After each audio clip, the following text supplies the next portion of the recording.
Good morning student. Today we are going to take our fourth part of business organization, chapter 1, nature, purpose and scope of business. Today we are going to learn about the comparison between business, employment and profession. So let's start with difference between these three. Comparison between business, profession and employment. Here are the point of difference between these three. First of all, nature of work. In business, goods and services are given to the customers. Goods may be in the physical form and services in the intangible form. Profession. Services are rendered to the people, like doctors, lawyers, teachers. They provide services to the people. Employment, work as per rules and contract. In the employment, people are provided with the work as per the rules and the contract. Then in business, qualification. No qualification is essential, but it is to be seen that in business qualification is not required, but the skill for running the business is required. In profession, knowledge, training, education, experience are required. Based on that, work is assigned to the people and they will work according to that. The professions must have knowledge, training, education and experience. Employment, qualification as per the job. Whatever the job you are doing, you need to have a qualification according to that job. Rewards. Reward, return is, you can say, is profit. Here in profession, return is fees. In employment, return is salary.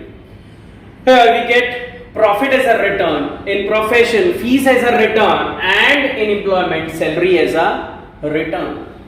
Capital is required as depend upon the type of business.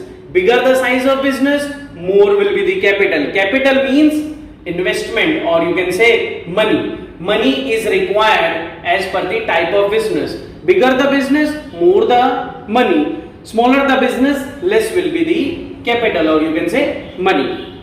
Here limited capital is required. In employment, no capital is required because you have to work under someone, so it is not necessary to have capital.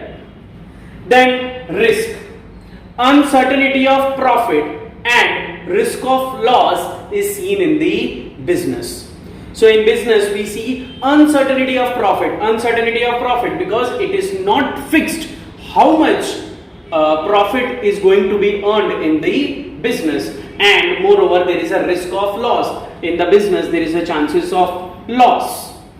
Risk of not getting certain fees. In business we have risk of loss. Similarly in profession, if we are doing the professional activity, then there is a chance of not getting a fees. Suppose somebody is not paying fees to the lawyers, teachers or even the doctors, then there is a chance of not getting a fees. In employment, there is no such risk because fixed salary is paid after a fixed interval. So there is no kind of risk in employment. Then 6 is transfer of ownership. Transfer of ownership is possible. Father can transfer his business to his son. Suppose a father having a provision stores, he transferred that business to his son. In profession, it is not possible. The son should have the knowledge or training or education related to the profession. A doctor cannot pass his business to his son. No title of ownership. As there is no ownership, you are working on the contract basis, so there is no transfer of ownership is in employment. So in whole, we have seen the comparison between the three: employment, profession and businesses. In today's world, these three professions, or you can say three business activities, are involved, in which business, profession and employment. In business, as we have seen, a legal activity done for the purpose of profit. Then the profession, training and experience acquired to get fees, or then comes the employment. Employment is a contract between employer and employee to work as per the guidance given by the employer. Employer and employee. Employee is one who work and employer is one who provide the job. Now we will see about the classification of business activity. Business activity can be classified into three. They are trade, commerce and industries. First of all, we will learn about the trade. Trade means exchange of goods and services in return of money. Means goods and services are exchanged between the trader and the customers. Trader gives the goods or services and in return he gets money. Example, bookseller selling goods for money. Goods, what is the bookseller's goods? His goods are his books. He is selling the books for money. Now let us see the characteristics of trade. Trade is economic activity. We have seen the economic activity. An activity carried out to get something in return is economic activity. In trade, we have two parties. One is purchaser and another is seller. Two parties are essential for the trade purpose. Third is exchange is essential. Exchange between goods and the money. Goods are exchanged against the money. Exchange against money. The exchange is essential. Trade is a continuous activity. It should be on a continuous basis. A provision store should be opened every day and the trade should be a continuous activity. Then trade is a legal activity. Mean it should be legal in the eye of law. Value of goods and services in terms of money. Value of goods and services are calculated in terms of money. Means every goods and services have certain values. Then comes the types of trade. There are two types of trade: internal trade and international trade. Internal trade means trade within the boundary of a country. When trade is done within the boundary of a country, it's called an internal trade. Example, trade between Gujarat and Kerala is considered as internal trade.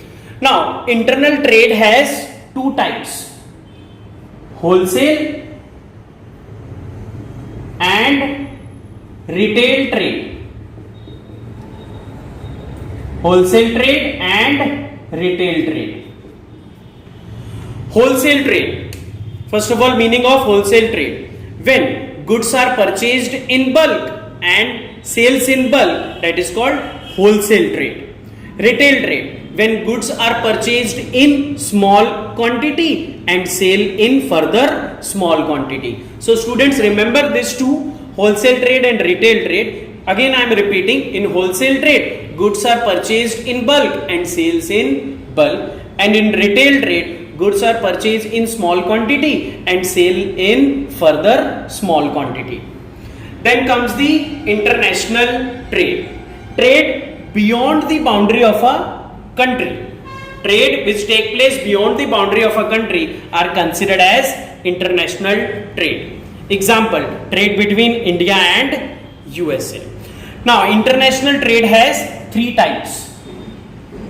First is import, export and re-export. Now, what is the meaning of these three? When we purchase goods from other country, that is considered as import. When we sell goods to other countries, suppose India is selling goods to USA, that is export. Re-export. Suppose the goods which are purchased from one country and sell it to the another country. For example, suppose we have purchased goods from America and after doing certain changes in it and we are exporting these goods to the Nepal. Nepal is a landlocked country, they cannot have a trade directly with the other countries. So goods of Nepal reaching port of India and then after making certain changes we passing these goods to the Nepal, that is considered as re-export. So again I am repeating, import purchasing goods from other country, export selling goods to other country, re-export purchasing goods from one country and then exporting it to the another country, that is considered as re-export. Commerce, trade and auxiliary services is considered as commerce. So we can say commerce is equals to trade plus auxiliary services, or you can say C equals to T plus AS, that is called commerce is equal to trade plus auxiliary services. Auxiliary services include banking, insurance, transportation, communication, etc. Now the characteristics of commerce. Trade is a part of commerce. Commerce is an economic activity. In the first one, trade is a part of commerce because C is equals to T plus AS. So we can say trade is a part of commerce. Now, commerce is an economic activity. An activity which is done to get something in return, that is economic activity. Commerce is also an economic activity because we do this activity in order to get something in return. Increase time and place utility, that we have studied in the characteristics of business. With the help of commerce, one goods can be transported from one place to another and goods can be stored for a longer period, which can increase the time and place utility. Then fourth one, auxiliary services help in trade. There are different auxiliary services which we have seen: banking, insurance, transportation and communication. These services help in commerce. So we can say auxiliary services help in trade. Fifth one, ability of goods and services at reasonable price. With the help of commerce, goods and services can be provided to the customers at reasonable price. Reasonable price means a price where there is less profit to the employees. Then comes the industries. First of all, meaning of industries. Industries is a place where raw material are converted into a finished goods. So we can say industry is a place where raw materials are converted into a finished goods. Now, types of industry or classification of industries. First of all is primary industries. They are close to nature. It include agriculture, animal husbandry, fisheries, etc. All these activities are close to nature, and those activities which are close to nature are considered in the primary industries. Then comes the secondary industries. It include manufacturing, means making or producing goods. Example, car, mobile, TV, etc. Means secondary sector, it include manufacturing, means making, producing goods. Example, car, mobile, TV, etc. are included in the secondary sector. The third one is tertiary sector. It include services, or it is a link between primary and secondary sector. It is a link between primary and secondary sector. So tertiary sector, it includes services, all the services. Examples you can say banking, insurance, transportation, etc. are included in the service sectors. And service sector is a link between primary and secondary. So all the goods which are produced in primary sector and secondary sector, they are going to reach to the customers with the help of tertiary sectors. Today we have learned about the comparison between business, profession and employment. Then we have seen the classification of business activities into trade, commerce and industries. Thank you.